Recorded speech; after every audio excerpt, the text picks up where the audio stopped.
నమస్కారం. మనలో చాలామందికి హోమియోపతి అనే పేరు బాగా తెలిసే ఉంటుంది. చిన్న చిన్న తెల్లని మాత్రలు కదా. కానీ దాని వెనుక ఉన్న సైన్స్ ఏంటసలు? మన దేశంలో అది ఇంత పెద్ద సక్సెస్ ఎలా అయింది? సరే, ఈ విషయాలన్నింటినీ ఈరోజు మనం వివరంగా చూద్దాం. ముందుగా ఒక ఆసక్తికరమైన ప్రశ్నతో మొదలుపెడదాం. అసలు జర్మనీలో పుట్టిన ఒక వైద్య విధానం మన భారతదేశంలో ఏకంగా 3 లక్షల మందికి పైగా ప్రాక్టీషనర్లతో ఇంత పెద్ద వ్యవస్థగా ఎలా మారింది? ఆలోచించాల్సిన విషయమే కదా. నిజానికి ఇదొక పెద్ద కథ. ఒకప్పుడు ఒక రాజదర్బార్లో మొదలైన ఈ ప్రయాణం ఈరోజు మన దేశంలో ఒక బలమైన ప్రజారోగ్య వ్యవస్థగా ఎలా మారిందో ఆ చారిత్రక ప్రయాణం గురించే మనం ఇప్పుడు తెలుసుకోబోతున్నాం. సరే, మొదటి విభాగానికి వస్తే హోమియోపతి పుట్టుక. దీని మూలాలు ఎక్కడున్నాయి, దాని వెనుక ఉన్న ప్రాథమిక సూత్రాలేంటో చూద్దాం. హోమియోపతి అంతా ఒకే ఒక మూలసూత్రం మీద ఆధారపడి ఉంటుంది. అదే లాటిన్లో సిమిలియా సిమిలిబస్ క్యురెంటర్. సింపుల్గా చెప్పాలంటే లైక్ క్యూర్స్ లైక్. అంటే దేనివల్లైతే రోగలక్షణాలొస్తాయో దాంతోనే దాన్ని నయం చేయడం. ఒక చిన్న ఉదాహరణ తీసుకుందాం. మనం ఉల్లిపాయ కోస్తున్నప్పుడు ఏమవుతుంది? కళ్ళనుంచి నీళ్లొస్తాయి, ముక్కు కారుతుంది కదా. ఇప్పుడు అదే లక్షణాలు జలుబు చేసినప్పుడు కూడా ఉంటాయి. సో హోమియోపతి ఏం చేస్తుందంటే ఉల్లిపాయ నుంచి తీసిన పదార్థాన్ని చాలా చాలా తక్కువ మోతాదులో ఇచ్చి ఆ జలుబును నయం చేయడానికి ప్రయత్నిస్తుంది. ఇదే దాని వెనుకున్న అసలు సిద్ధాంతం. దీని వ్యవస్థాపకుడు డాక్టర్ శామ్యుయల్ హానెమాన్ 2 ముఖ్యమైన నియమాలను పెట్టారు. మొదటిది మనమిప్పుడే మాట్లాడుకున్న లైక్ క్యూర్స్ లైక్ సూత్రం. ఇక రెండోది లా ఆఫ్ మినిమం డోస్, అంటే కనీసం మోతాదు నియమం. అంటే ఏంటంటే మందులను బాగా డైల్యూట్ చేస్తారు, మళ్లీ నీటిలో కానీ ఆల్కహాల్లో కానీ కలుపుతూనే ఉంటారు. ఎంతెక్కువ డైల్యూట్ చేస్తే మందు అంత పవర్ఫుల్గా పనిచేస్తుందని, సైడ్ ఎఫెక్ట్స్ కూడా తగ్గుతాయని హోమియోపతిలో గట్టిగా నమ్ముతారు. సరే, ఇప్పుడు రెండో విభాగానికి వద్దాం. భారతదేశంలో హోమియోపతి ప్రయాణం.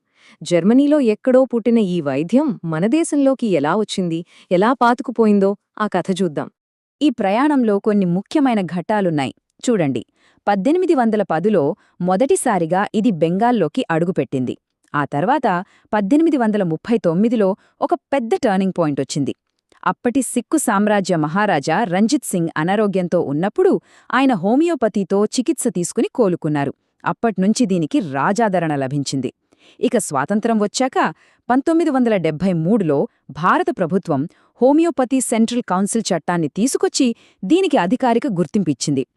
సరే, దీని విస్తృతి ఎంత పెద్దదో కొన్ని అంకెలు చూస్తే మనకే ఆశ్చర్యం వేస్తుంది. ప్రస్తుతం మన దేశంలో రిజిస్టర్ అయిన హోమియోపతి డాక్టర్లు ఎంతో తెలుసా? సుమారు 3.45 లక్షల మంది. ప్రపంచంలోనే ఇది అత్యధికం. మరి ఎంతమంది డాక్టర్లుంటే క్లినిక్స్ కూడా ఉండాలి కదా. దేశవ్యాప్తంగా ప్రజలకు సేవలు అందిస్తున్న హోమియోపతి డిస్పెన్సరీలు 8593 ఉన్నాయి. ఇక ఈ వ్యవస్థకు వెన్నెముకలాంటివి కాలేజీలే. కొత్త డాక్టర్లను తయారు చేసేందుకు దేశంలో 277 హోమియోపతి కాలేజీలు పనిచేస్తున్నాయి. ఈ చార్ట్ని ఒక్కసారి చూడండి. గత 10 ఏళ్లలో హోమియోపతి ఎడ్యుకేషన్ ఎంత వేగంగా పెరిగిందో మనకర్థమవుతుంది. 2013-14లో అండర్ గ్రాడ్యుయేట్ సీట్లు దాదాపు 14,500 ఉంటే ఇప్పుడవి 23,000 దాటిపోయాయి. అంటే యువతలో ఈ వైద్య విధానం మీద ఆసక్తి ఎంతగా పెరుగుతోందో మనం అర్థం చేసుకోవచ్చు. ఇక మన మూడో విభాగానికి వద్దాం. పరిపాలన మరియు ముఖ్య సంస్థలు. ఇంత పెద్ద వ్యవస్థ ఉంది, సరే, దీన్ని ఎవరు కంట్రోల్ చేస్తున్నారు, ఎలా రెగ్యులేట్ చేస్తున్నారు, ఆ విషయాలు ఇప్పుడు చూద్దాం. ముఖ్యంగా పోటీ పరీక్షలకు ప్రిపేర్ అయ్యేవాళ్లు ఈ అబ్రివేషన్స్ గుర్తుపెట్టుకోవాలి. AUISH అంటే ఆయుర్వేద, యోగా, యునాని, సిద్ధ మరియు హోమియోపతి. అలాగే CCRH, NCH, HPI వీటన్నిటి ఫుల్ ఫామ్స్ తెలుసుకోవడం చాలా ముఖ్యం. స్టాటిక్ జీకే పాయింట్ ఆఫ్ వ్యూలో ఈ టేబుల్ చాలా ఇంపార్టెంట్. ఏ సంస్థ హెడ్ క్వార్టర్స్ ఎక్కడుంది అనేది తరచుగా అడిగే ప్రశ్న. ఉదాహరణకి హోమియోపతిలో రీసెర్చ్ చేసే అత్యున్నత సంస్థ CCRH న్యూఢిల్లీలో ఉంది. అలాగే నేషనల్ ఇన్స్టిట్యూట్ ఆఫ్ హోమియోపతి అంటే NIH కోల్కతాలో ఉంది. ఇవి గుర్తుపెట్టుకోవాలి. ఇక HPI గురించి మాట్లాడుకుందాం. అంటే హోమియోపాథిక్ ఫార్మకోపియా ఆఫ్ ఇండియా. దీన్ని సింపుల్గా హోమియోపతి మందుల రూల్బుక్ అనొచ్చు. 1971లో మొదటిసారి పబ్లిష్ అయిన ఈ పుస్తకం ప్రతి మందు ఎలా తయారు చెయ్యాలి, దాని క్వాలిటీ ఎలా ఉండాలి అనే రూల్స్ అన్నిటినీ నిర్దేశిస్తుంది. దీనికి డ్రగ్స్ అండ్ కాస్మెటిక్స్ యాక్ట్ 1940 కింద లీగల్ వ్యాలిడిటీ కూడా ఉంది.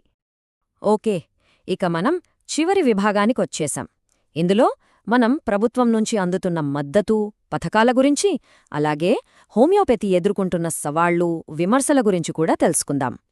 ప్రభుత్వం చాలా పథకాలతో హోమియోపతికి సపోర్ట్ ఇస్తోంది. ఇందులో ముఖ్యమైనవి చూస్తే నేషనల్ ఆయుష్ మిషన్. ఇది హోమియోపతిని పబ్లిక్ హెల్త్ సెంటర్ల వరకు తీసుకెళ్తోంది.